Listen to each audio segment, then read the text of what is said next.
Olá, pessoal! Sejam todos bem-vindos. É um prazer estar aqui com vocês. Meu nome é Maria Tereza Barcelos, sou advogada e irei ministrar aula de Direito Administrativo e do Trabalho, uma disciplina muito interessante, muito apaixonante e tenho certeza que vocês vão gostar. Eu sei que vocês já devem ter ouvido isso, mas nunca é demais repetir. Para as nossas aulas, é importante que vocês tenham em mãos caneta e papel, para quando houver alguma dúvida, possam anotar para depois postarem no fórum de estudos. No primeiro momento, quero agradecer por estar aqui com vocês e me disponibilizar para ajudá-los no que for preciso. A nossa disciplina tem o objetivo geral de apresentar para vocês, cursistas, conceitos e ferramentas do direito do trabalho e administrativo. E espero que eu consiga colaborar com o seu desenvolvimento profissional. Nós vamos trabalhar nessa aula a unidade 1, 2 e 3 do caderno didático, que contém conceitos fundamentais do direito, o mundo do trabalho e a Constituição Federal e a conquista da cidadania do trabalhador brasileiro. O direito do trabalho, que será a disciplina que vou trabalhar com vocês, falo direito do trabalho porque a parte que refere ao direito administrativo será ministrado pela professora Andréia Coutinho. Então, o direito do trabalho é muito fácil e gostoso de entender, pois sempre tem uma história para contar. Vocês irão lembrar do vizinho que te contou alguma coisa, sobre um amigo, um familiar, ou até mesmo você pode ter vivenciado algo na relação trabalhista. Mas quero iniciar falando para vocês o que é direito e qual a sua importância. Vamos lá? A importância do estudo do direito. A primeira questão, dentre várias que serão apresentadas, tem a ver com qual o significado da palavra direito e qual a importância do estudo do direito. Nos parece uma pergunta fácil, mas nem sempre sabemos o real significado. O direito é um conjunto de regras que disciplinam diversos aspectos de nossas vidas. Todos nós, na posição de pai, filhos, herdeiros, empresários, proprietário, consumidor, empregado, contribuinte, cidadão, entre outros, temos direitos e deveres. O próprio Estado brasileiro, de acordo com nossa Constituição de 1988, deve obediência a regras jurídicas. Quando falamos em direito, estamos falando do mundo das leis, do mundo da justiça. Deu para você entender que o direito está em todos os lugares? Por exemplo, dentro da sua casa, tem regras que devem ser seguidas. Não deixar roupa jogada no banheiro ou lavar o que você sujou. No nosso trabalho também tem regras. Na escola tem regras. Temos regras até mesmo dentro da igreja. Imagine uma casa sem regras, onde todos fizessem o que bem quisessem. Provavelmente, esta família estaria fadada, ou seja, destinada ao fracasso, vez que filhos iriam tratar pais como bem quisessem e vice-versa. Pensem em como seria uma criança que não tivesse horário para chegar em casa e para fazer suas tarefas escolares. Vocês acham que ela faria? Acredito que não. Assim, chegamos à conclusão que o direito está em toda parte, pois é necessário que existam regras obrigatórias que disciplinem a convivência humana. Mas qual é a importância do direito na sociedade?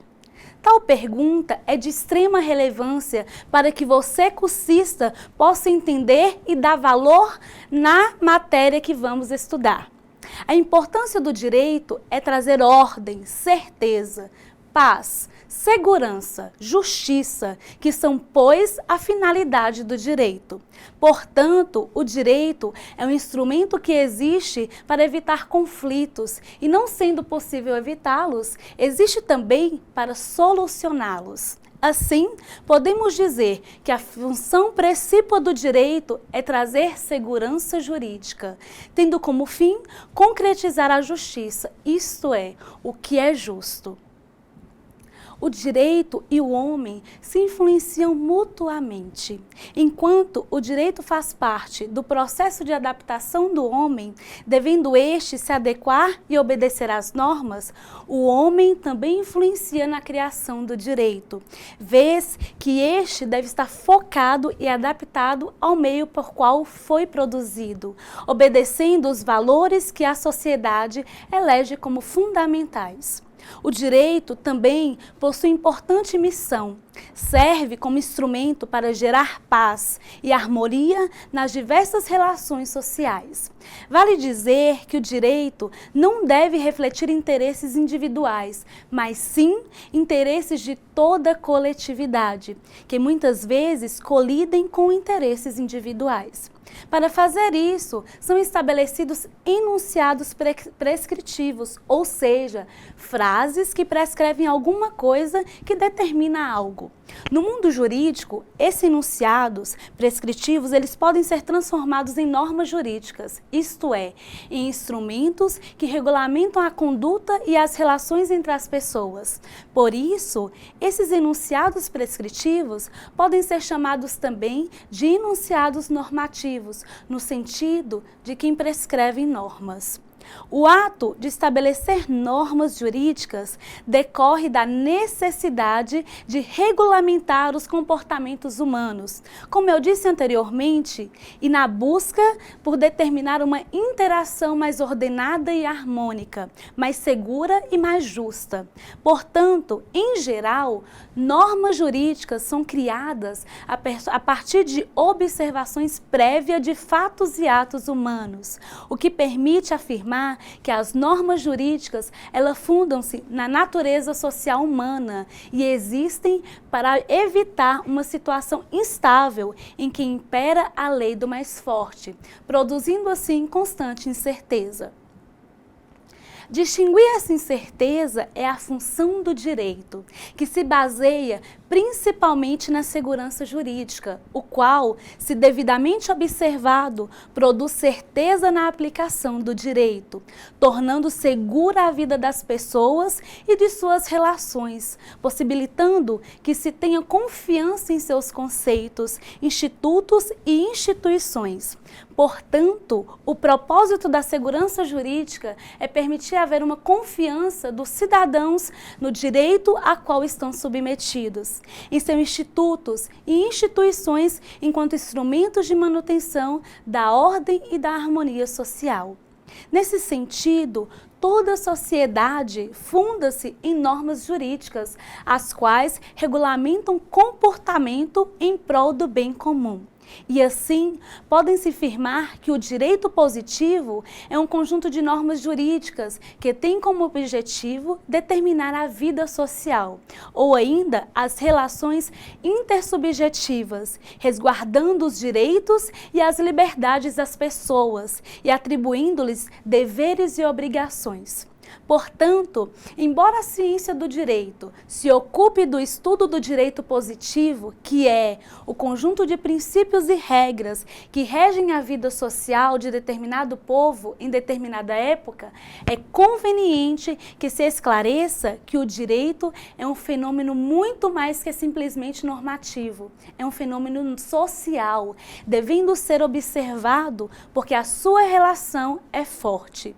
O direito pode ser tido como um conjunto de 3 objetos, ou seja, fato, valor e norma, e como tal deve ser diariamente visto.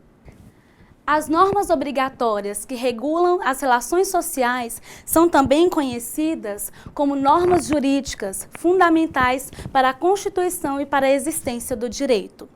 Todas as relações humanas são regidas por normas, sejam elas costumeiras, morais, religiosas ou jurídicas.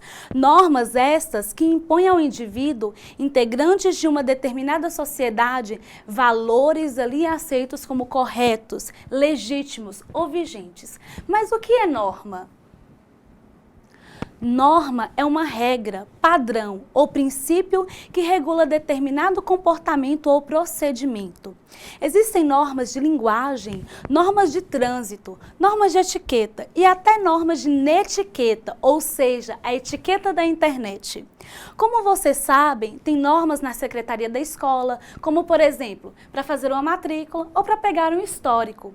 Tem normas na cantina para a elaboração de um cardápio ou para manter a higiene do ambiente. Tem no laboratório de informática para a utilização dos computadores e também tem normas para a manutenção da infraestrutura do ambiente escolar. Enfim, em todo lugar tem normas. Podemos entender normas também como padrões pré-estabelecidos, que podem ser culturais, grupais, técnicos. As regras jurídicas são um tipo de norma. De qualquer modo, a finalidade da norma, seja ela de que tipo for, será sempre pré-determinar um comportamento a ser seguido pelas pessoas que a ela estão sujeitas. Existem algumas normas que pessoas se sujeitam por opção, como, por exemplo, as normas de uma religião, a quem aderem ou as regras de etiqueta social. As outras estão sujeitas por imposição, como as normas jurídicas. O direito, ele estabelece normas com força coercitiva que se impõem aos indivíduos pelo fato de estarem sujeitos a um determinado ordenamento jurídico e regulam praticamente todas as relações travadas em sociedade, entre particulares, entre estes e os entes públicos, entre os entes públicos de diversas esferas e até mesmo na interação entre o indivíduo e o meio ambiente. A gama de atos com consequências jurídicas previstas em normas vigentes e, portanto, passíveis de serem impostas coativamente aos integrantes da sociedade é imensurável. O direito está presente na compra de um doce na padaria, no pagamento da tarifa de um transporte público, na desobediência a um sinal de trânsito, na ofensa dita em uma discussão entre vizinhos e até mesmo no ato de quem guarda consigo uma moeda encontrada na calçada. Para todos esses atos, há uma norma jurídica que lhes atribui efeitos, consequências variadas para as pessoas envolvidas e mesmo para o Estado. A força coercitiva das normas que impõem o direito está no poder que o Estado tem de impor às pessoas o seu cumprimento. Essa imposição ocorre por meio da previsão de punições civis, criminais ou administrativas para o caso de descumprimento destes padrões pré-estabelecidos. São as consequências negativas da desobediência a uma norma e o Estado, como regra, toma para si o monopólio da aplicação dessas sanções, punições, mesmo quando as normas descumpridas tratam das relações entre as pessoas, como, por exemplo, as referentes a um contrato bancário ou de aluguel de um imóvel. Assim, quando alguém sente que foi lesado ou se sente ameaçado em um direito seu, pode procurar o Estado, levando sua causa ao conhecimento do Poder Judiciário para ter o seu direito tutelado, restabelecendo assim a aplicação das regras jurídicas ao caso concreto. Bom lembrar também que a regra jurídica, entendida como lei, é uma das forças do direito, ou seja, uma das maneiras de realização do direito, de sua criação como regra obrigatória na sociedade a que se aplica. Outras fontes são o costume, a analogia e os princípios gerais do direito. As fontes do direito.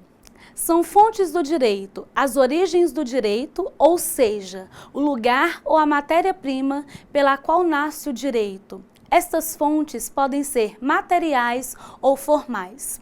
A expressão fonte vem do latim fons, fontes, nascente. O significado de fonte é tudo aquilo que origina, que produz algo. A expressão no direito indica as formas pelas quais ela se manifesta.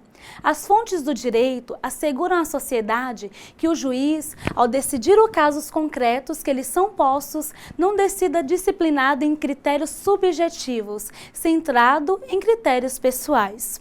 Fonte é o vocábulo que mostra concretamente o lugar onde brota alguma coisa, como, por exemplo, uma fonte de água ou nascente. A expressão fonte do direito significa o lugar de onde provém a norma jurídica, de onde nascem regras jurídicas ainda não existentes na sociedade humana.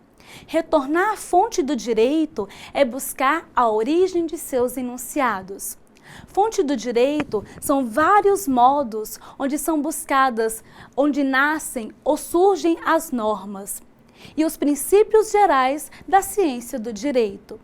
Existe uma hierarquia entre as fontes, pois o juiz só tem autorização para valer-se de outras fontes quando houver omissão, ou seja, exclusão na lei e impossibilidade de aplicação da analogia, buscando resoluções legais para casos semelhantes.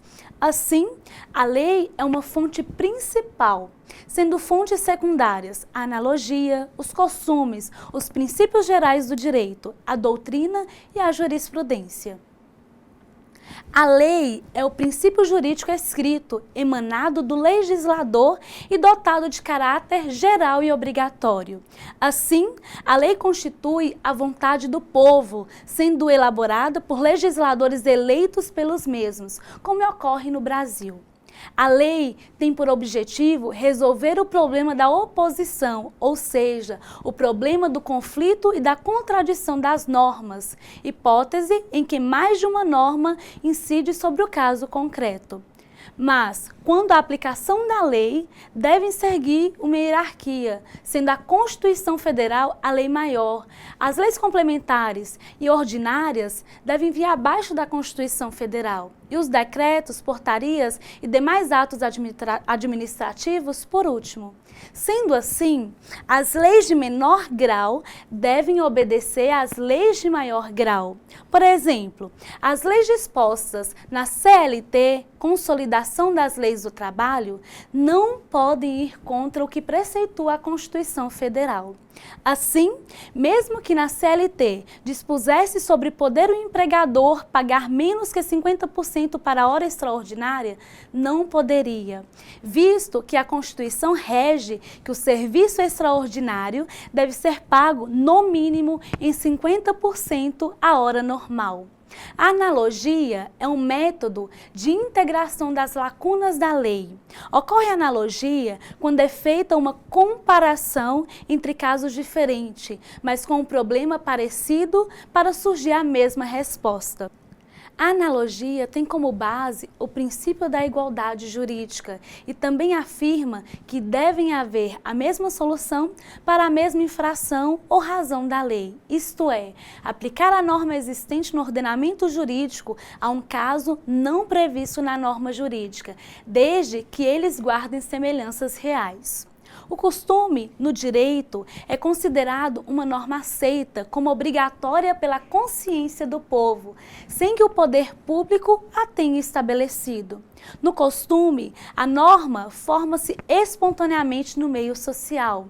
É a própria comunidade que desempenha o papel que, no caso da lei, é desempenhado por certas autoridades competentes para legislar. A base do costume é a repetição de certas práticas sociais que podemos designar por uso, mas não basta um uso para que exista o costume. É necessário que esta prática seja acompanhada de uma consciência da sua obrigatoriedade. A comunidade deve ser convencida de que aquela prática não é algo que seja arbitrário, mas antes vinculativa e essencial à comunidade. A doutrina é o conjunto de indagações, pesquisas e pareceres dos cientistas do direito. Podemos compreender a doutrina como acervo de soluções trazidas pelos trabalhos dos juristas. Nesse sentido, a doutrina ela é considerada como fonte por sua contribuição para a aplicação e também para a preparação e evolução do direito.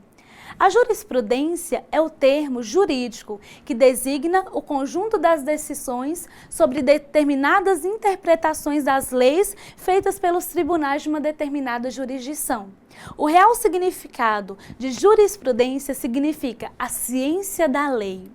A jurisprudência pode ter outros significados, como a decisão de um tribunal que não pode ser recorrida, ou um conjunto de decisões dos tribunais, ou a orientação que resulta de um conjunto de decisões judiciais proferidas no mesmo sentido sobre uma dada matéria ou de uma instância superior, como, por exemplo, o STJ ou o TST.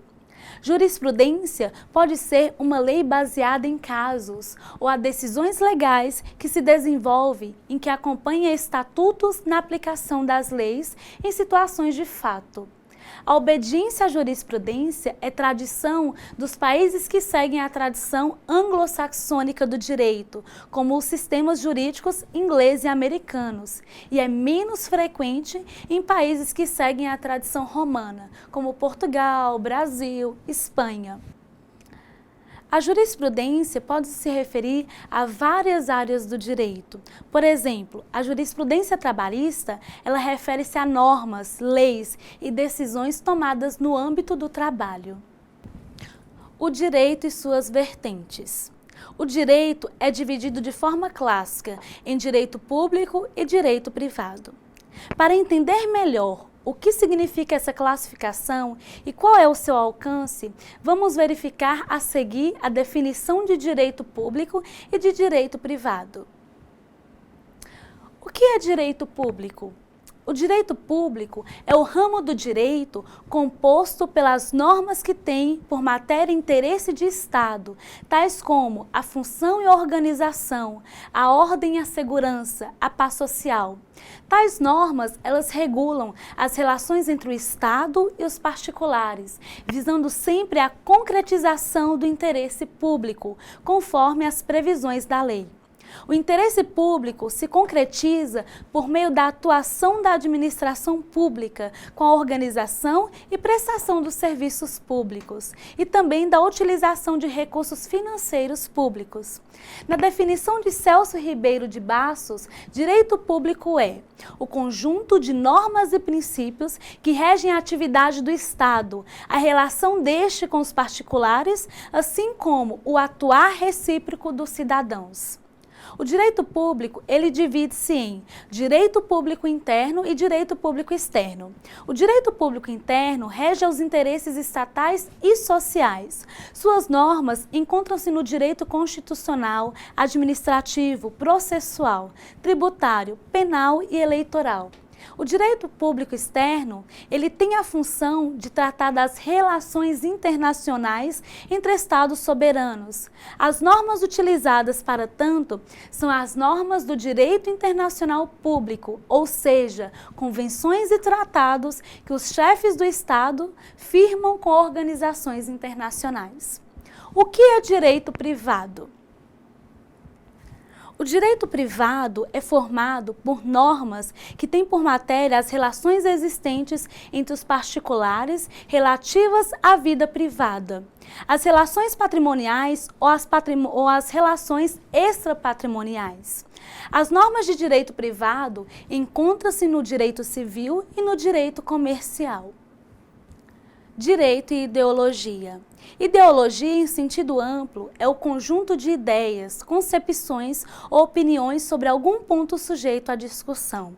Quando perguntamos às pessoas sobre ideologia, podemos estar falando de suas teorias, suas ideias, conceitos. Com isso, chegamos à frase atestado ideológico, que diz respeito à declaração exigida a um indivíduo sobre sua filiação partidária e ideias que orientam sua ação política. A ideologia tem como função assegurar uma determinada relação dos homens entre si e com suas condições de existência, adaptando os indivíduos às tarefas pré-fixadas pela sociedade. A ideologia assegura a coesão dos homens e a aceitação sem critérios das tarefas, mais penosas como, por exemplo, em nome da vontade de Deus, ou do dever moral, ou simplesmente como decorrentes da ordem natural das coisas. O direito, como sua criação humana, como produção da linguagem, se encontra a todo momento com a ideologia e desse encontro cabe uma reflexão filosófica de contornos e potencialidades do próprio direito, enquanto fenômeno ideológico. O ponto principal que temos que saber sobre ideologia é que ela funciona tão bem porque invade o íntimo do ser das pessoas. Apesar de ser um corpo de ideias, ela não domina as ideias, e sim, ela domina a necessidade criada por essas ideias, o desejo que elas despertam. O discurso ideológico é aquele que consegue tocar nas ambições e vontades mais íntimas de cada indivíduo, dando a ilusão de sua realização. As ideologias situam-se entre o direito natural, justnaturalismo, e o direito positivo, o positivismo, e merecem destaque. O justnaturalismo, ele preconiza a ordem estabelecida e o positivismo indica uma ordem justa. O homem, como ser social que vive em comunidade, é necessário que exista alguém para dizer o que é lícito e o que é ilícito. Para os positivistas, a ordem é a sua justiça. As necessidades humanas e os fatos de produção. O ser humano, em todas as fases de sua história, sempre se preocupou em satisfazer as suas necessidades básicas da vida. Nos tempos dos homens das cavernas, essas necessidades eram básicas, como a habitação, o vestuário e a alimentação. Com a modernidade e a tecnologia, as necessidades se tornaram variadas e muitas vezes o consumismo incentiva a obtenção dos mais diversos produtos. Com o progresso da humanidade, há um desenvolvimento na produção de bens, serviços e profissionais trabalhando continuamente na melhoria da tecnologia e conforto da humanidade. Mas, para que ocorra a produção destes mais variados bens, para satisfazer as necessidades humanas, há uma contínua atividade sistemática de transformação dos bens através do trabalho. No trabalho, a humanidade cria, desenvolve, aperfeiçoa, transforma e acumula riquezas que nada mais é do que um conjunto de bens disponíveis na sociedade. Entende-se bem qualquer objeto, entidade ou recurso que tem uma utilidade social. Isto é, sua necessidade é compartilhada por diversos indivíduos em um valor de troca que permita que o bem seja transferido de uma pessoa para outra mediante a compra, a venda, a locação ou a doação. Mas sem a presença de três elementos básicos, que são a terra, o capital e o trabalho, não existiriam os fatores de produção e o progresso material, com os quais é possível a produção desses bens econômicos. Com o trabalho, utilizamos os equipamentos capazes de transformar a natureza do bem e aperfeiçoá-los. Mas, para que isso aconteça, precisamos ter o capital, ou seja, capacidade financeira para comprar tais equipamentos necessários à produção desses bens. Com o esforço do homem, podemos criar um mundo novo com todas as fontes e recursos disponíveis na natureza. E com isso, agregar valores e criar nossa cultura através dos meios financeiros, dos meios materiais e dos meios humanos que formam uma sociedade. Por esse motivo é que temos que dar valor ao trabalho humano, pois ele cria, transforma, produz e é um instrumento de progresso coletivo de sua nação, de sua humanidade. O trabalho humano é também uma autorrealização na qual o homem se sente útil por fazer parte desse crescimento e tem a oportunidade de prestar os seus serviços. Porém, a ganância do homem em sempre querer mais tem na história muitos acontecimentos onde o mais forte escraviza o mais fraco e o obriga a trabalhar, transformando o trabalho em castigo e não um meio de sobrevivência. De ato criador, o trabalho ele tornou-se rotina de produção.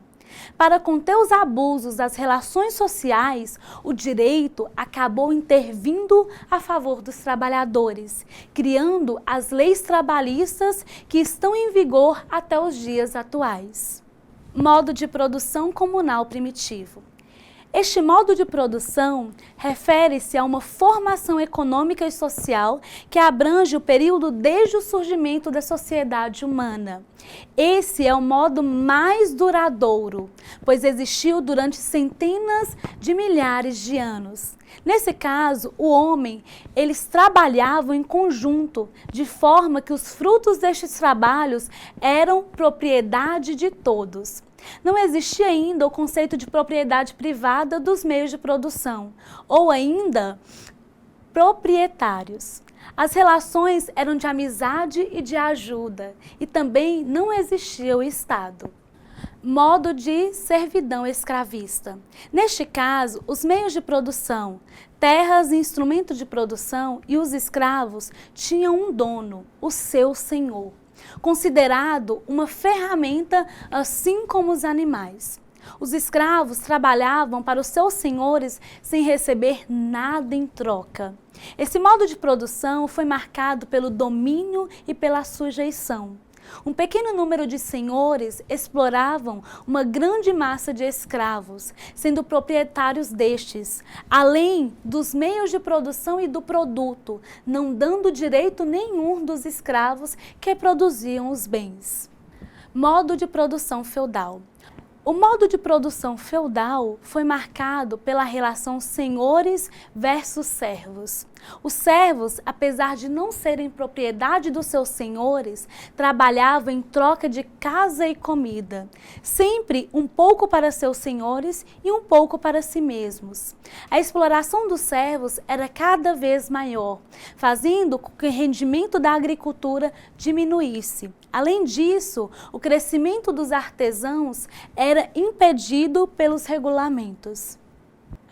O modo capitalista de produção. Este modo, provavelmente o mais conhecido, é caracterizado pelas relações assalariadas de produção. Os meios de produção são propriedade privada da burguesia e o trabalho assalariado, movido por lucros. Esse modo é demarcado por duas classes sociais principais, a burguesia e o trabalhador. Esse modo ele foi marcado por 4 etapas que serão explicadas a seguir. Ou seja, o pré-capitalismo, a fase em que o modo de produção feudal ainda predomina, mas com relações capitalistas. O capitalismo comercial, fase em que a maior parte dos lucros está concentrada nas mãos dos comerciantes. Torna-se mais comum o trabalho assalariado. O capitalismo industrial. O capital passa a ser investido nas indústrias, tornando essa a atividade econômica mais importante e tornando firme o trabalho assalariado. O capitalismo financeiro. Os bancos e as instituições financeiras controlam as demais atividades econômicas por meio dos financiamentos. Os direitos sociais na Constituição Federal. Contradições e perspectivas. A Constituição Federal traz um capítulo próprio sobre os direitos sociais, o capítulo 2, dos artigos 6º ao artigo 11. Bem distanciado, mas não separado dele, está o título 8º, sobre a ordem social.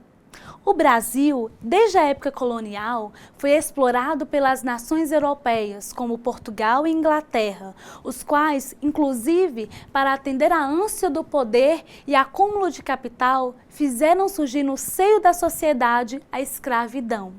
Desde a sua origem e tradicionalmente, o país mantém uma péssima distribuição de renda. Com o fim de escravidão, mudaram-se apenas os termos usados para definições sociais. Os velhos e maléficos costumes da sociedade brasileira continuaram a imperar na vida das pessoas. A velha divisão senhores e escravos foi modificada pela divisão patrões e empregados. Essa situação gerou bolsões de miséria por toda a extensão do território brasileiro, com crescimento desorganizado e sem qualquer planejamento que pudesse garantir às pessoas mais necessitadas vida mais digna. A Constituição Federal de 1988 admite este processo histórico de desagregamento da sociedade brasileira e em seus textos, mais precisamente no título 1 dos Princípios Fundamentais, no artigo 3º, inciso 1, 2, 3 e 4, realça a necessidade de se construir uma sociedade mais justa e digna para os brasileiros. Observe o texto. Artigo 3º. Constitui objetivos fundamentais da República Federativa do Brasil. Construir uma sociedade livre, justa e solidária. Garantir o desenvolvimento nacional.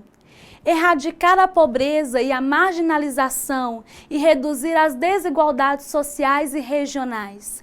Promover o bem de todos, sem preconceitos de origem, raça, sexo, cor, idade e quaisquer outras formas de discriminação. As elites brasileiras, representadas pelas instituições tradicionais do Estado, tais como os latifundiários, os bancos, os empresários, entre outros, que instituíram no país um regime escravocrata e patronal, os quais trazem reflexos ainda nos dias atuais, controlam com mãos de ferro a vida das pessoas. Essas instituições citadas produziram, com suas visões equivocadas e baseadas no lucro e na exploração dos mais fracos economicamente, uma sociedade de extremas desigualdades, à medida que concentrou riquezas nas mãos de poucas pessoas e impeliu a maioria da população o peso total do trabalho. Os direitos sociais dos cidadãos são garantidos pela Constituição Federal e, como tais, não podem ficar à mercê das ações programáticas do governo para serem efetivados. Devem sim ser garantidos na prática a todos os cidadãos, sem distinção, conforme prevê a Carta Magna, ou seja, a Constituição Federal de 1988. O país, ele sofre de forma permanente uma crise social profunda. O Brasil, há tempos, registra um dos menores índices de desenvolvimento no mundo. A educação pública, de forma geral, ela não consegue oferecer ao cidadão brasileiro uma formação de qualidade que lhes possibilite um desenvolvimento pleno da sua sociedade. A pobreza ainda persiste, embora tenha sido reduzida por conta de programas sociais. O certo é que se precisa de mais investimentos em educação e em saúde neste país. E isso deve vir de forma urgente. O país nem as pessoas não podem e não devem mais esperar. A Constituição prevê a promoção do bem de todos, garantindo com isso a igualdade entre os cidadãos. Porém, o que se observa na prática é o inverso disto. Então, é possível concluir que algo de muito grave está acontecendo com a sociedade brasileira. O que se observa é a resistência das elites em continuar com a tradição de descaso para com o povo. Os velhos costumes e tradições ruins insistem em se manter nos dias atuais, renovando-se a cada dia, a fim de eternizarem-se no poder. A República Federativa do Brasil, conforme sua Constituição Federal, promulgada no ano de 1988, traz no seu íntimo princípios fundamentais que prevêem a valorização da dignidade da pessoa humana. Neste sentido, o artigo 6º da Constituição Brasileira nos fornece claramente que base esta se sustenta para garantir aos cidadãos direitos sociais. Observe. Artigo 6º. São direitos sociais a educação, a saúde, o trabalho, a moradia, o lazer, a segurança, a previdência social, a proteção à maternidade e à infância, a assistência aos desamparados, na forma desta Constituição. Torna-se desnecessário dizer que, na prática, isto tem pouco ocorrido. E qual seria o motivo disto? O nosso sistema político-econômico é baseado no liberalismo e capitalismo. De tudo o que foi exposto até agora, nós podemos compreender na prática que para atingir a estabilidade social é preciso que haja uma distribuição de renda em que todos possam usufruir das riquezas do Estado.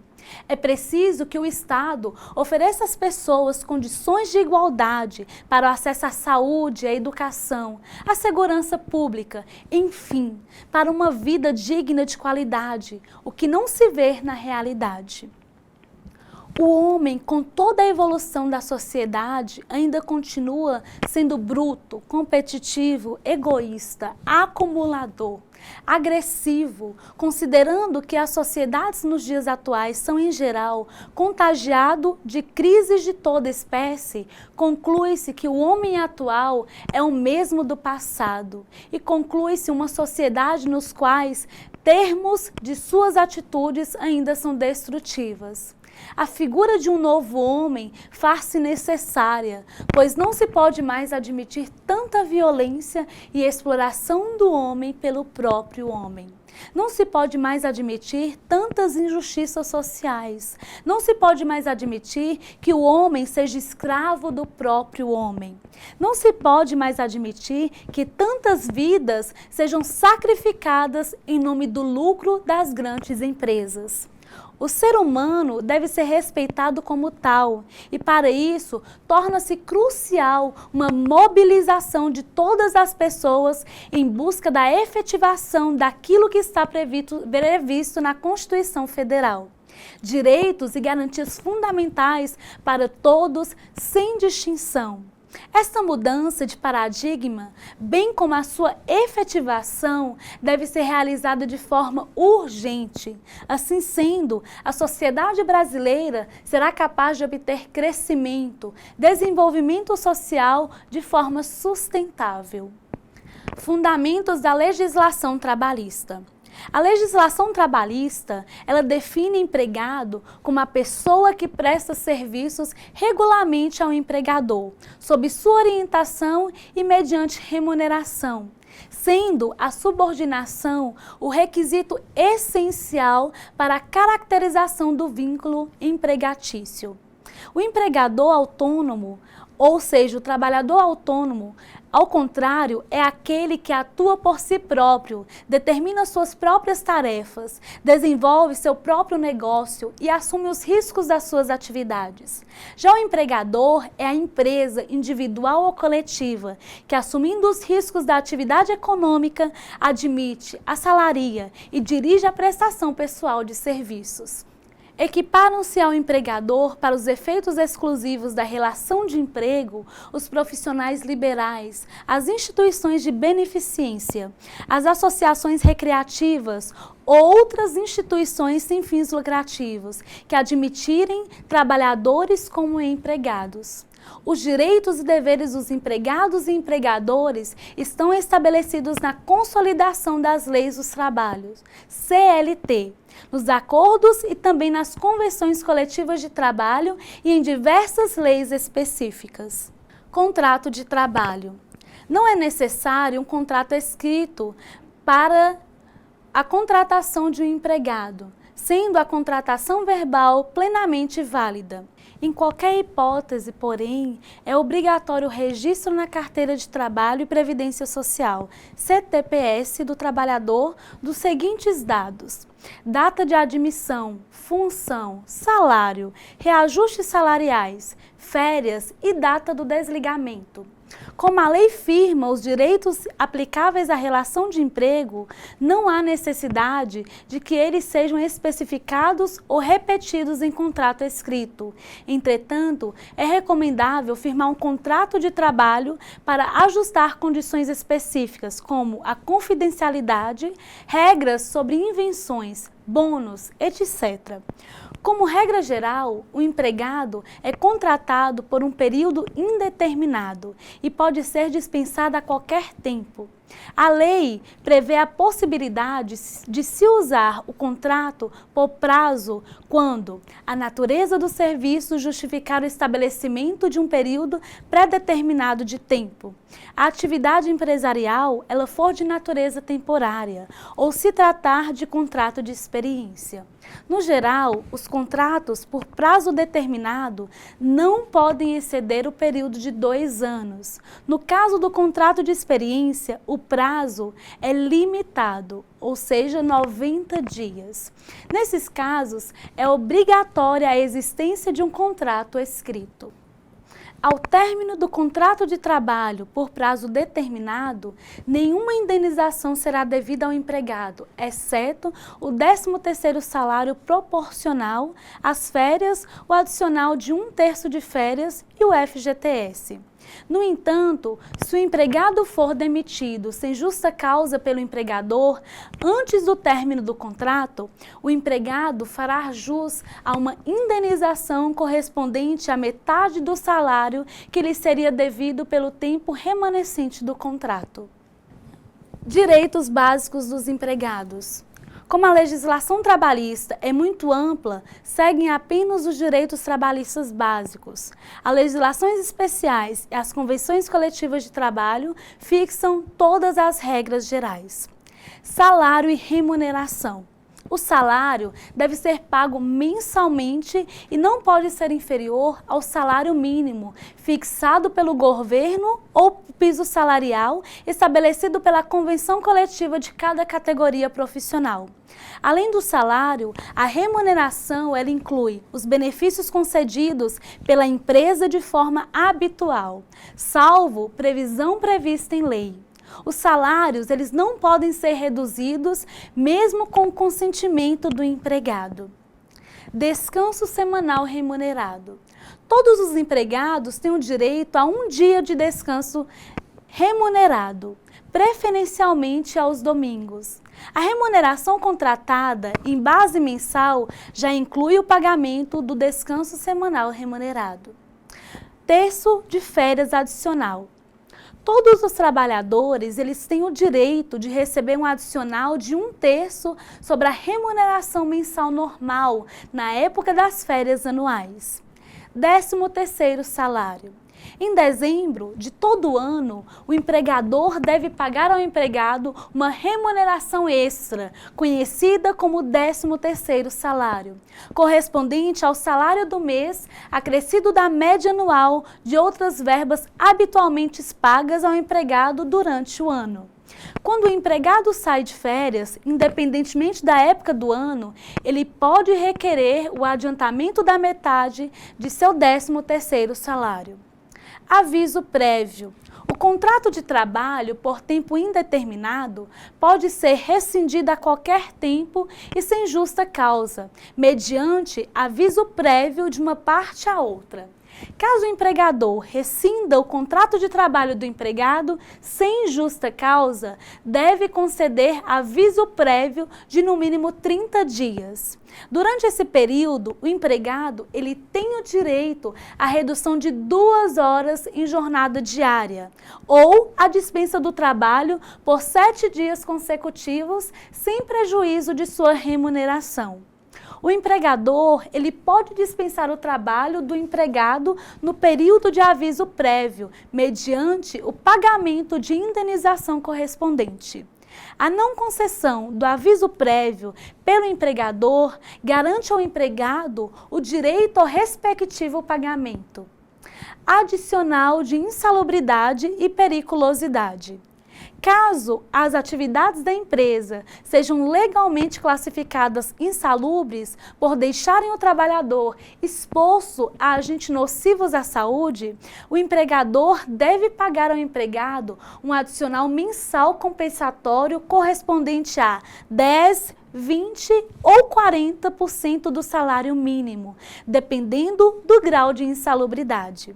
No caso de atividades perigosas, que envolve contato com explosivos ou materiais inflamáveis e ainda a eletricidade, é devido o pagamento de um adicional de periculosidade correspondente a 30% do salário do empregado. Jornada de trabalho. Para os empregados em geral, a jornada máxima de trabalho é de 8 horas por dia e de 44 horas por semana, como 1 hora por dia de intervalo para refeição e para descanso. Deve haver um intervalo mínimo de 11 horas de descanso entre cada jornada de trabalho. Todo o trabalho executado, além dos limites legais, é considerado extraordinário. A remuneração mínima por hora extraordinária é de 50% acima da hora normal de trabalho. O pagamento de horas extras não se aplica aos empregados que exercem atividade externa, por ser incompatível com a fixação de horário de trabalho, bem como aos gerentes, assim considerados os empregados que exercem cargo de gestão, aos quais se equiparam-se os diretores e chefes de departamento ou filial. Férias. O cálculo de férias é bem simples, basta somar o salário com 1/3 da remuneração, acrescido dos valores de outros benefícios, tais como a hora extra. Por exemplo, se o funcionário recebe R$ 900, será feito o seguinte cálculo: 900 dividido por 3, que é igual a 300. O valor a ser recebido é de R$ 900 mais 300, que é igual a R$ 1.200. Pode-se dizer que o período mais aguardado pelos funcionários é o de férias, pois está relacionado ao momento em que ele terá para descansar, ou seja, se livrará de parte do estresse adquirido ao longo do seu tempo de serviço. Conforme estabelecido pela CLT, os funcionários poderão tirar férias após trabalhar um período de 12 meses, ou seja, 1 ano. Direito de férias e duração. Deve-se seguir as regras de acordo com a CLT com relação às férias. Direito de férias. Todos os funcionários terão direito a férias, não havendo prejuízos às suas remunerações. Além disso, esse período é contabilizado como tempo de serviço. Período de férias. As férias, elas são normalmente cumpridas no prazo de 30 dias. Porém, se existirem faltas não justificadas, há uma diminuição nessa quantidade. Como, por exemplo, se você faltar se tiver 5 faltas, você vai tirar 30 dias. Se tiver de 6 a 14 faltas, terá direito a 24 dias. De 15 a 23 faltas, 18 dias. E de 24 a 32 faltas, será concedido apenas 12 dias de férias. Período aquisitivo. É o tempo que o funcionário precisa cumprir para ter direito de tirar férias. 12 meses trabalhados. Período concessivo. Contado a partir do momento em que termina o período aquisitivo, ou seja, é o tempo que o empregador tem para dar as férias, sendo o responsável por definir também a data de início dela. Observação.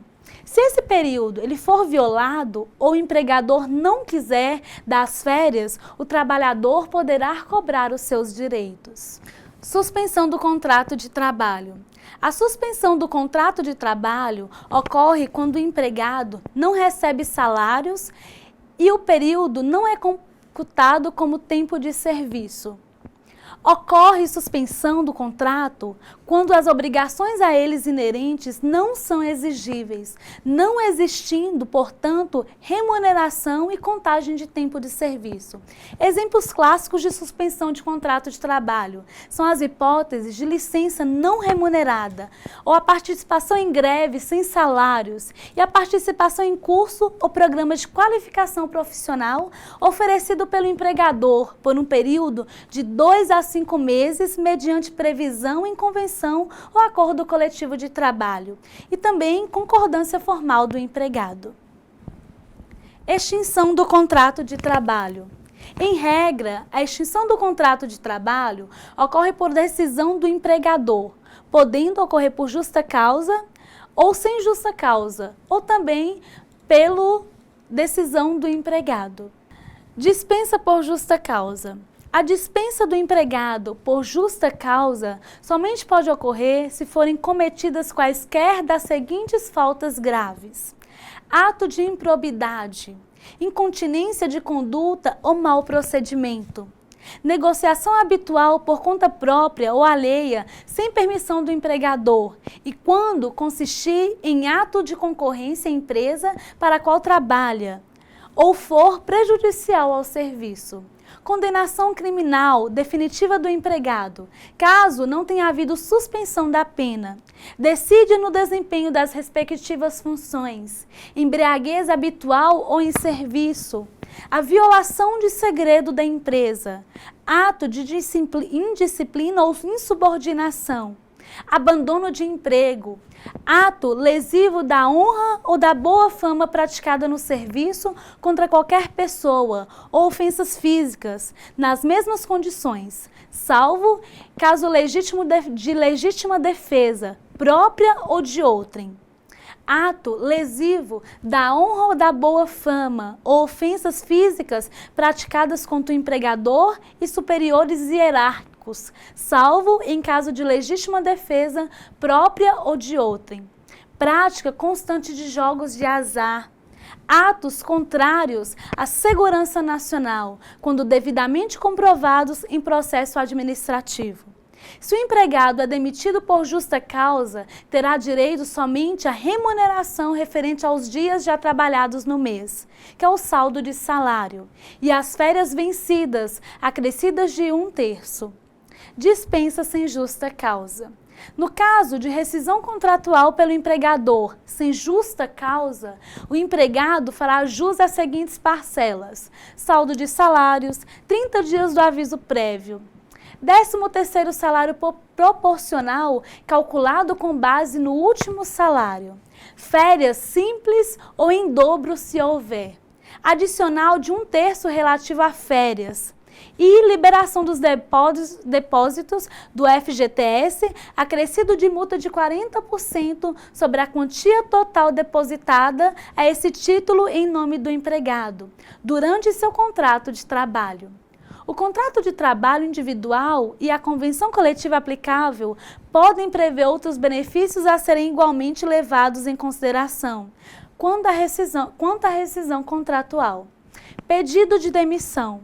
O empregado que se demite tem o direito a todas as verbas relacionadas acima, com exceção do aviso prévio e do levantamento do depósito do FGTS, acrescido da multa de 40%.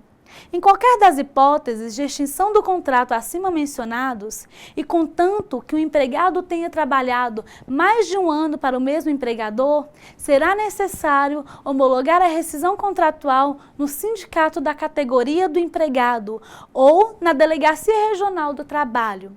Se o empregado for gerente ou administrador, seu desligamento da empresa poderá demandar certas providências fora da área trabalhista, como a revogação dos poderes concedidos pelos atos constitutivos da empresa empregadora e procurações, sendo necessário formalizar a destituição ou a substituição do administrador, entre outras. Todas as verbas rescisórias, elas devem ser pagas pelo empregador dentro de no máximo 10 dias, a contar da data do pedido de demissão ou do aviso prévio não trabalhado. No caso de um empregado trabalhar durante o período de aviso prévio, as verbas rescisórias devem ser pagas no primeiro dia útil após o seu término. O não cumprimento desses prazos pelo empregador enseja a aplicação de multa equivalente a 1 mês da remuneração, que deve ser paga ao empregado. Assédio moral é toda e qualquer conduta abusiva que intencional e frequentemente fira a dignidade e a integridade física ou psíquica de uma pessoa, ameaçando o seu emprego ou degradando o clima do trabalho. Assédio moral é uma forma de violência no trabalho que consiste na exposição prolongada e repetitiva dos trabalhadores a situações vexatórias, constrangedoras e humilhantes praticadas por uma ou mais pessoas. Ocorre por meio de comportamentos com o objetivo de humilhar, ofender, ridicularizar, inferiorizar, culpabilizar, amedrontar, punir ou desestabilizar emocionalmente os trabalhadores, colocando em risco a sua saúde física e psicológica, além de afetar seu desempenho e o próprio ambiente de trabalho. O assédio pode assumir tanto formas de ações diretas, que são acusações, insultos, gritos, humilhações públicas, quanto indiretas, que são a propagação de boatos, que sejam caracterizados como assédio. Essas ações devem ser de progresso e frequente e prolongado. Alguns dos objetivos do assédio: desestabilizar emocional e profissionalmente o indivíduo, pressioná-lo a pedir demissão, provocar sua remoção para outro local de trabalho, fazer com que se sujeite passivamente a determinadas condições de humilhação e constrangimento, a má condições de trabalho, dentre outras coisas. As práticas de assédio moral podem se dar tanto do chefe para os seus subordinados, assédio descendente, como dos subordinados para o seu superior, que é o assédio ascendente. Entre os colegas de trabalho, ou podem ser também mistas, isso é, entre superiores e colegas, e de subordinados também. As ações decorrem das relações interpessoais ou do assédio organizacional, quando a própria organização incentiva ou tolera as ocorrências. O assédio nem sempre é intencional. Às vezes, as práticas ocorrem sem que os agressores saibam que o abuso de poder, frequente e repetitivo, é uma forma de violência psicológica. Porém, isso não retira a gravidade do assédio moral e dos danos causados às pessoas, que devem procurar ajuda para cessar o problema. É isso aí, pessoal. Agora vamos ao pratique?